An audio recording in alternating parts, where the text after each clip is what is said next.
menawi estu paduka Kanjeng Rama Prabu Maswapati Arsa kepengin nyumurupi jago menika Ilanana kula nyuwun pamit medal Jawi badhe nimbali dhateng praptanipun lare menika. Wis aja kesuwen.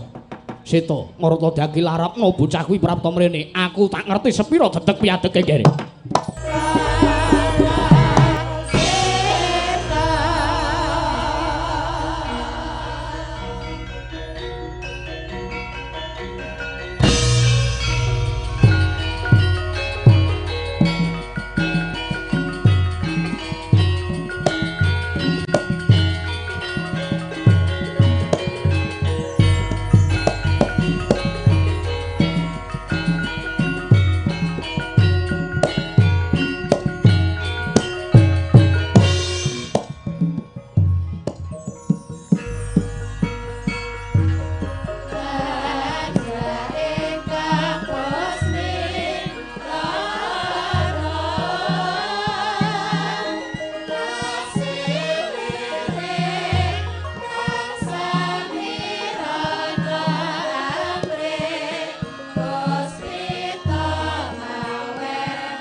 Purama Sidam silat Baritwak Jagat Karono Sirang Tondo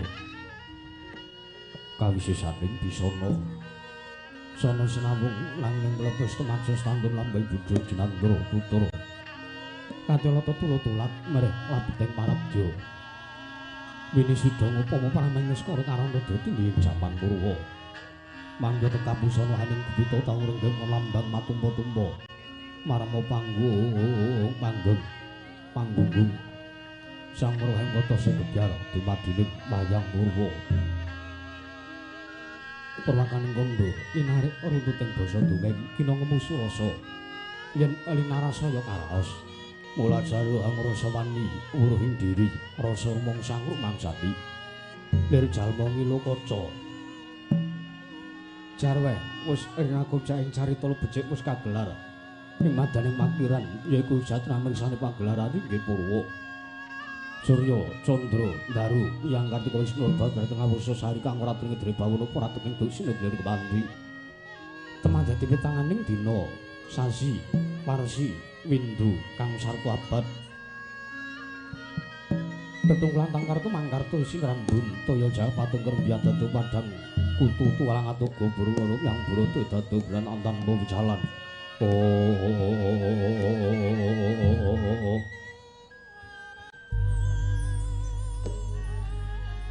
padang terwang senari sang banger ambang sumur bawah di jagat munggul jagat wetan ungup-ungup munggul kalungan mukrabang manganga lamun kaib sayahan dilan-dilato bumi saya dangu sumur sang bangar kok katon sebab kanan keneng abang wismu jentar kapur bawan sinaring sang uang basonto tanung tukaton ijo royo-royo amangku gunung ingkang aton biru moyo-moyo bocahing gunung penemulan bedan kasino ing Malaban sono lenggat lenggut ngantuk kaya gunung Mangkuta Mega tanpa tawis dangu soleng kawula tasih dene langsung piye buka karep pedal sawahe angurus tanana pedhoti sinambi sendonan sesidhenan mikul garurukune kanggir ngrojo kayane sawanana pirembagan sumur manggih Sanggang Arkoso dangu saya inggil wis katon melus sinar jagat durung inggih kiblat papat loro kidul wetan yang kulon sinaring jagat kang sami Rebandada Rebatejo Arbakulung Pranjotat murung tengkeng madani kepuyung Praja negari Wirata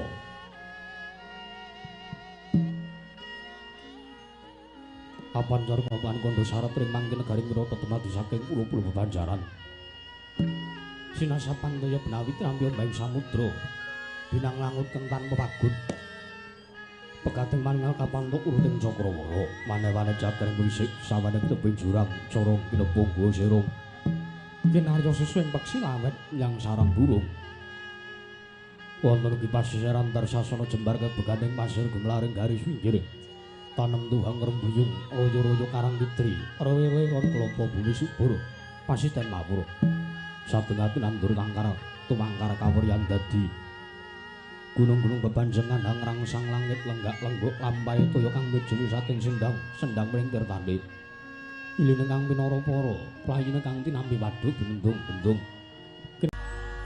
tatanan sana-sana kandung anggung pinancing malang lapet tepi saking tindak Durjana Cuti samyong sayep saeka ati akarya luhuring nusa bangsa tuwin negaring Wirata Wonogo ngimbangi gunung Ganggung Arineksa mrelestari tumurun tratu merasade dadi huruf-huruf anu lingkungan langkung-langkung lamun toti naliti sampun samya samet mring sanggeman sampun tebi saking tindak sansaya sinan sewa dana danane momat sinamatan daya dinayan sawiji mapan jating jibalan kang pinuji temama wujud manunggaling cipta rasa karuksa kang sak temang babar karya mangkono nalindring Wirata nggih Sang Prabu Maswapati ya Sang Prabu Durgandana ngawe Sang Jopara putra nggih satring Wirata Sang Araden Arya Seta anampi pislanipun Raja Matih Nirbita dadosaken kumbalang bandika Sang Prabu Durgandana ing dereng kawedharing lisan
Sritinon nang pasewakan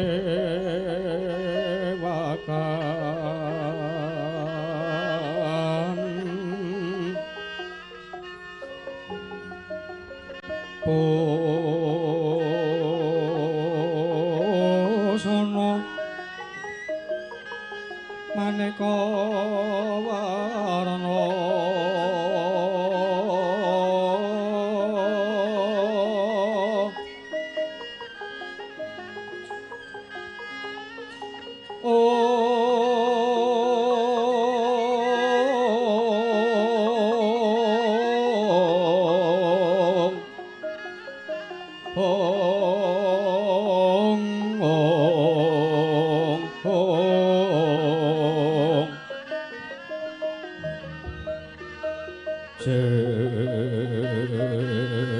Jepak Puspitangu Jala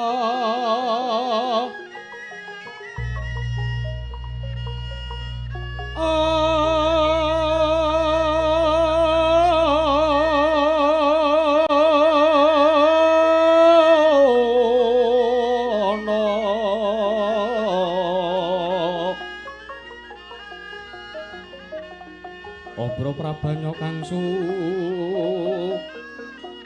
mirat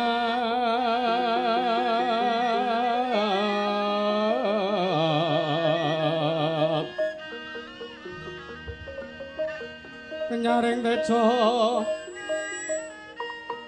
laliwaran lerki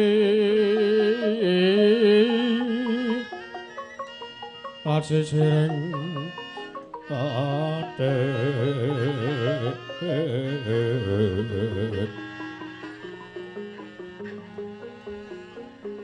wimbo kekandha mrek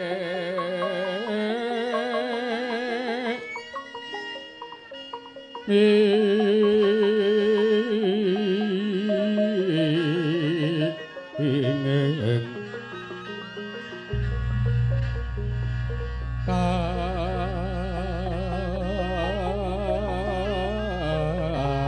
Jubeng maruto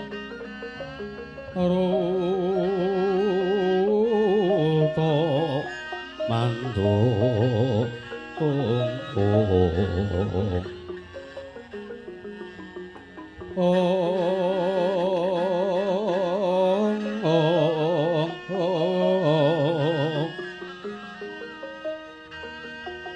saparan mangambar ungas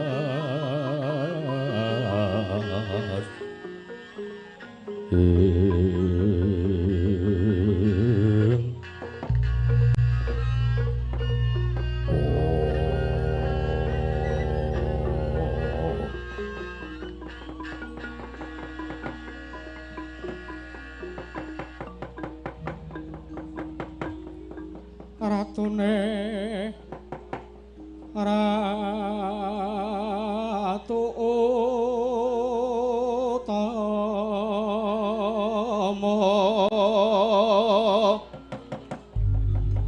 patihe patih linuwe pranayaka Yasraja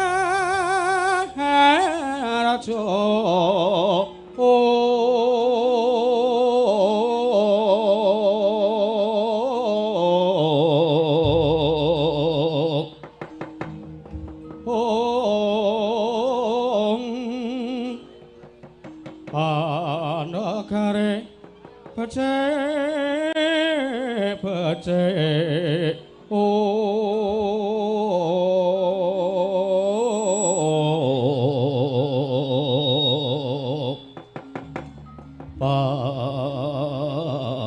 parande netan dadi Om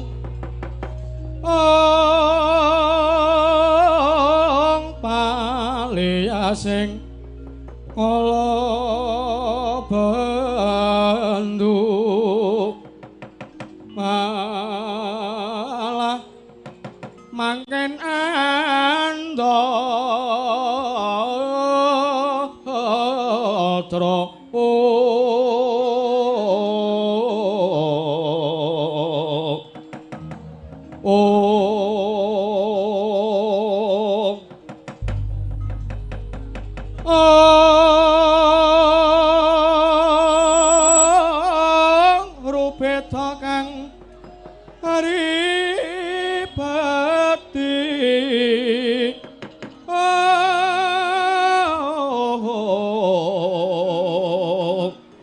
beda beda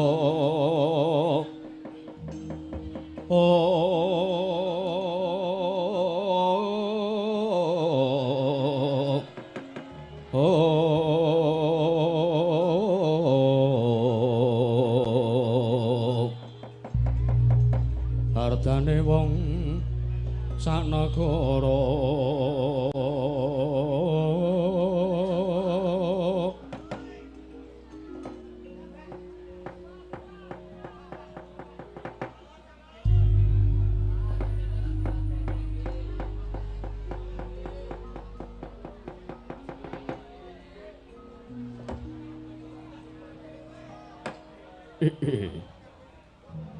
niwang suksmana mangadili luwih ana sasmin maningsun jagat wasisaning Bathara wong bawana langgeng sinunggih tatanawrat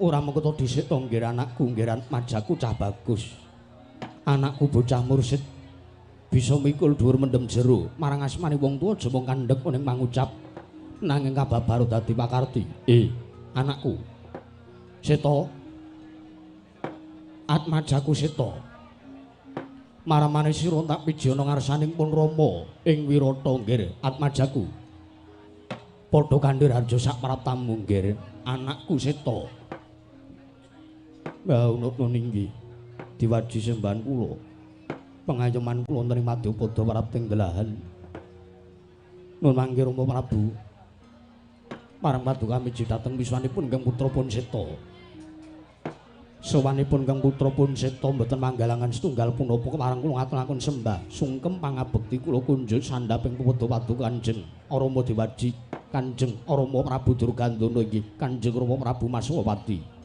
mekaten kawula nukna inggih Rama Prabu ya anakku Seta ya wis tak tampa kowe atur bekti ana ngarsaning sun ya ana ngarsaning pun Rama nggih ora pangestuni wong tuwa wae tampanan majaku Seta kawula nukna inggih sampun sanget anggen kawula pundhindakan barisaning para nayaka para jengking padha gantung siba senajan to tanpa nglumpukke jernyata iki wadi ingkang bakal tak rembug kelawan sira sak kadang Atmajaku Seta sak kadang ing Wirata Patindirbita tatanan barisaning para kawula utawa para nayaka lan punggawa ingkang padha gantung siba Kakang Patindirbita ya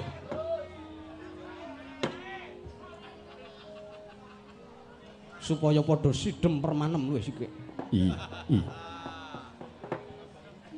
Seta kula wonten maring adhawuh Kanjeng Rama mesti agawe kaget nggih. Beneh kelawan padatan surat majaku Seta ing Wirata tak piji ngadhep Rama nggih. Wah, sing gedhe pangapura majaku. Aja duna dungkap aturmu tak suwun. Mancas duweni niat sarta duweni gegayuhan. Seta wis anduk gusuk kasepuhan. Nuwun sewu, kula menawi matur kula ajrih pun dukani. Ora apa-apa. Sampun ngantos sak mangke paduka kang ngiyas dhateng sawung ingkang badhe kula aturaken menika. Ora lajane sapa? Sawung menika kula wau sejatosipun namung lare ing pejagalan. Sapa? Menika namung kawula negari ing Wirata, menika namung kawula alit. Menawipun sawang tata lair menika derajate ngaceplik. Nanging nuwun sewu.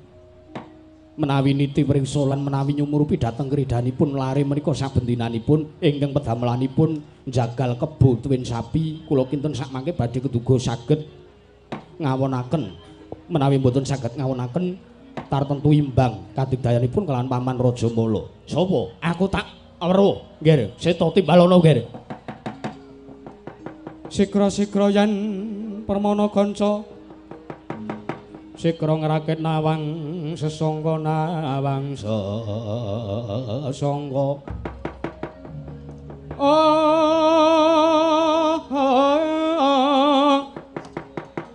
nalendra mbek marma sing sang katri gumulung mangrempak ing wadya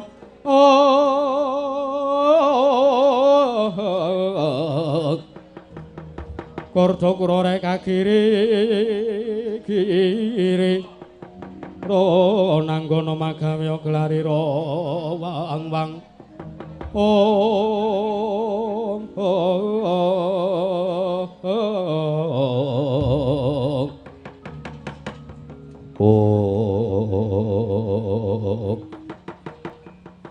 menawi paduka Kanjeng Rama Prabu Maswapati Arsa kepengin nyumurupi jago menika ilanana kula nyuwun pamit medal Jawi badhe nimbali dhateng praptanipun lare menika. Wis aja kesuwen.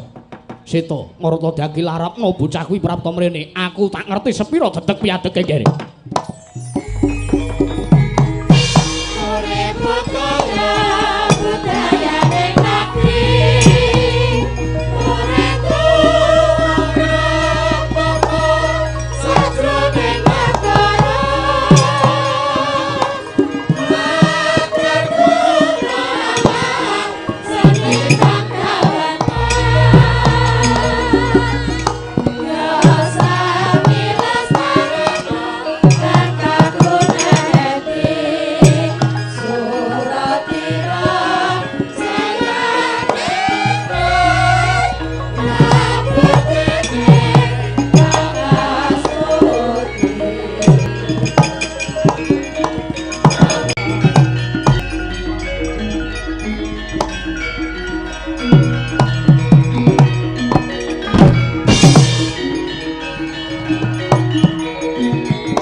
Sapa iki arane? Lah monggo mawon kula aturi andangu Kanjeng Rama. Ya Seta, sampun boten kirang sekeca. Ora mengko sikik kisana. Aja ngira ingsun tumambung merga yekti saweg sepisan iki ingsun manuh. Sira kuwi sapa? Satriya saka ngendi? Kisana. Wah.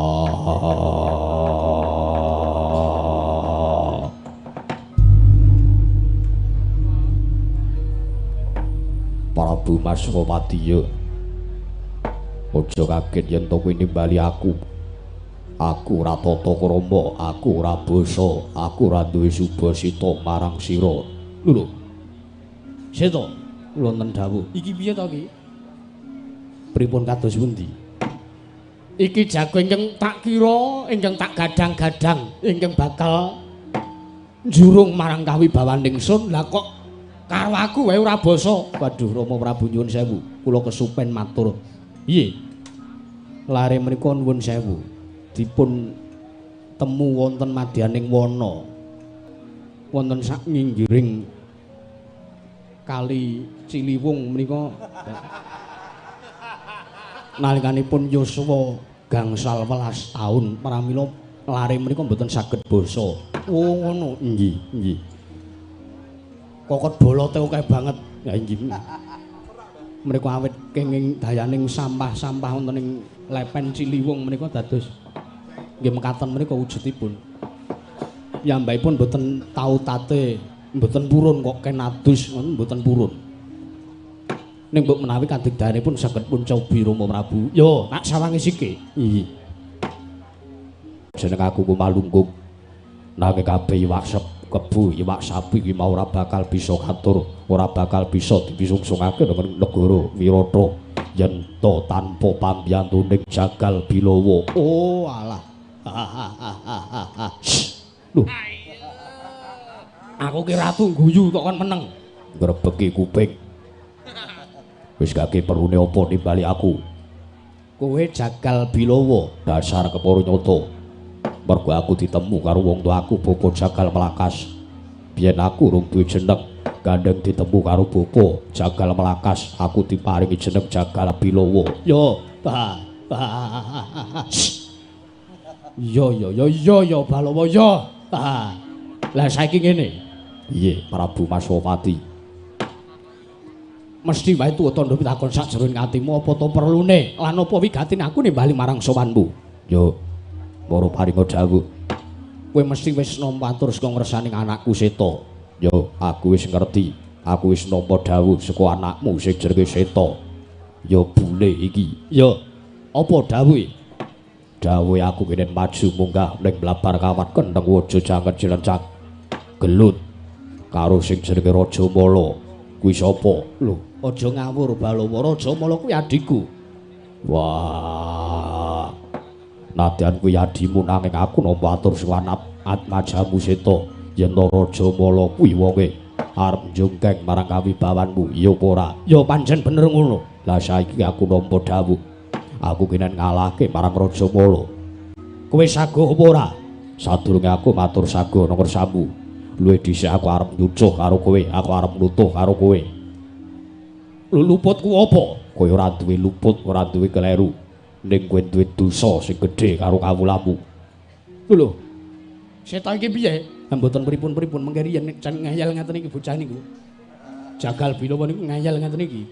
Idealis piyambakipun menika. Liyane ukuran sendal ming 4 1 4 2 niki request 4 5 dhewe kok. Kok nggih nganti gumun. Aku arep nutuh, aku arep ngluputke karo kowe, aku arep anggap yen to Ratu Kirata kuwi dosa. Dosaku apa? Ora aku sikik kowe ki rak Nalendra. Yo. Kowe kuwi ratu. Kowe kuwi Nalendra mangresah gumpur kawula tasih. Kawula ki kudu mbok ayomi. Nanging ngono ngopo? Bareng ana lakon kaya ngene, ana perkara dumadi kaya ngene. Kowe ora maju dhewe ning pabaratan, kowe ora maju dhewe ning mlabar kawat kendeng waja, campur lawan adimu Raja Mala. Malah kowe kongkonan kawula kaya aku iki. Wah, aku mestani kowe kuwi ratu sing bisa lumuh ngentasi perkara. Perkaramu dhewe kok mbok plentrekke ngersane kawula. Balawa, apa Prabu Durgandana? Wis aku tak takon karo kowe. Aku tak takon karo kowe. Kowe kuwi jejering kawula Wirata apa dudu? Yo, aku kawula Wirata. Wajibe kawula marang Nalendra, ya marang pengarep, marang Punggawa kuwi wajibe apa? Bisungsung dana bekti. Glondong pengareng-areng saupamane, upamane ora iso munjung ingkung gajah paribasane, nanging sing baku aku laku becik, sarta aku duwene labuhan nadyanto sithik tumrap negara. Kowe sisa diarani kawula bekti marang negara, kawula bekti marang Nalendra. Lah saiki aku tak takon, kowe arep takon apa? Yen to kowe tak dawuh munggah ning blabar kawat kendeng waja iki mujudake nggonmu ngabekti marang Nalendra apa dudu? Wah, iya. Ning ngono ngopo kowe dadak ngluputke karo aku? Mbuh. Kowe iki ya wisuh lumuh ngentasi perkara. Wisuh sabune maresik kok wisuh lumuh barang kowe iki. Wis bakune kowe gelem apa ora? Maju ning blabar kawat kendeng waja kowe campur lan adikku Raja Mala. Balawa.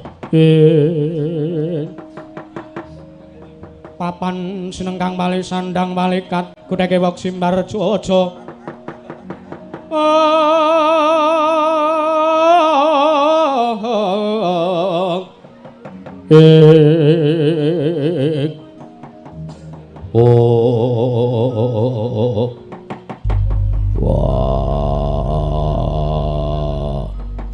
yo Prabu Durgandana yo Prabu Maswapati.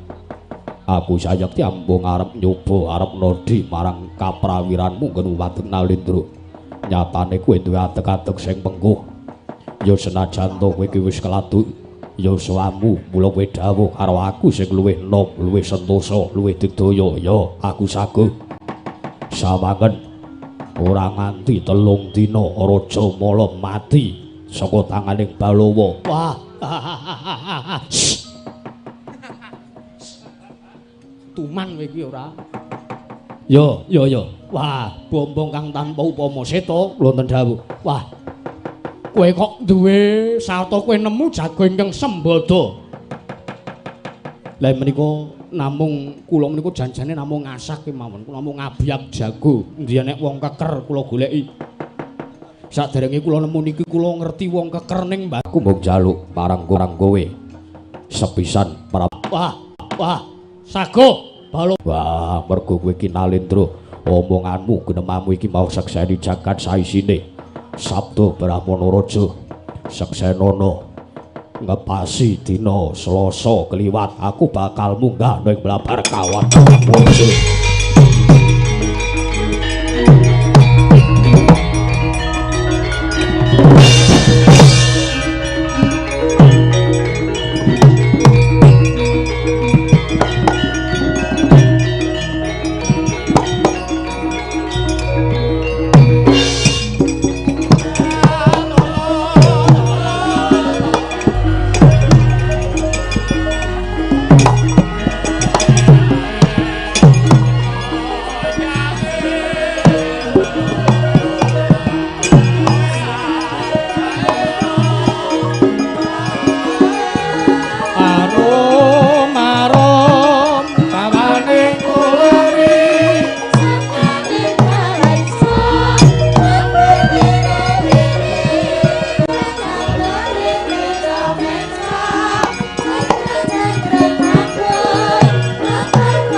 Sapa mau Jagal Bilawa inggih Kanjeng Rama. Walah raja ning sajake arep sembada ing karya. Lah monggo kemawon pun pirsani sareng-sareng. Iya. Seta kula wonten maring adhawuh. Bubarna sing padha sebo, adi-adimu Utara Prasangka. Sarta dawuhna marang ngarsaning kabeh para wadyabala. Aku gedhe antaraning Balawa kelawan pamanmu Raja Mala. Tak jaluk nggone ngrondani kanan Prajanegara Wirata padha dikencengi. Padha diraketi ya nggih ngestaken dawuh paduka Kanjeng Rama. Menapa ingkang sampun paduka dawuhaken tartentu kula mboten badhe suwala Kanjeng Rama Dewaji. Ya yen wis satata marta bubarna nggih. Nyuwun pamit madal pasilan. Ngati-ati aja kaya bocah cilik. Kaya wis ora ana ingkang dak dawuhake meneh. Atmajaku Seta. Purna gati ning panangkilan. Harus sangoto kundrang edaton jeluk saking damparan kecana kinabit gambaran gading kadheraken sangjaning para banjedi manggung ketanggung. Joko paloro-loro ingkang samya ngambil upacaring Prabon. Kawisna saking pandura tindak nyosang Sri Narana lamun Sinandra yayah Jawata kairing widodara widodari.